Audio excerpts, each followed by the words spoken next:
Dans notre centre, nous essayons d'organiser des moments d'échange pour la protection de l'enfant. Comme certaines de nos familles vivent dans la pauvreté extrême, nous essayons de conscientiser les parents de ne pas abandonner les enfants parce que c'est une autre forme de maltraitance infantile. La pauvreté est l'une des causes de la maltraitance infantile parce que quand les parents disent aux enfants d'aller chercher de quoi manger, de chercher ce qu'il amène à la maison le soir, et ils rejettent même, ils les abandonnent, et les enfants deviennent des criminels, des enfants violents, et des enfants qui ne trouvent pas l'identité parentale.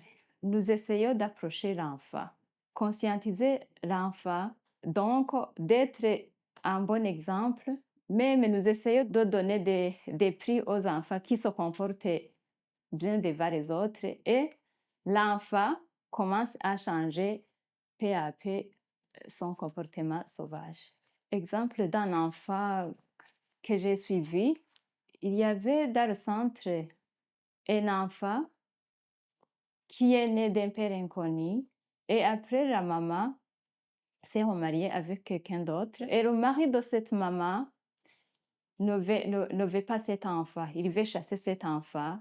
Il utilisait des fers à béton, il battit très sérieusement l'enfant.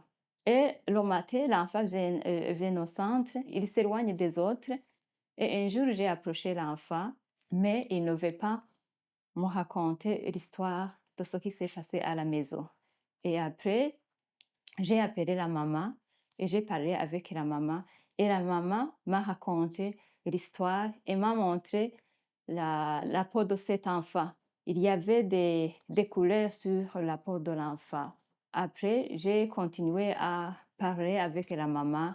Et la maman, par après, elle a décidé d'abandonner cet homme pour vivre avec ses enfants seulement. Et après, l'enfant et redevient un enfant comme les autres.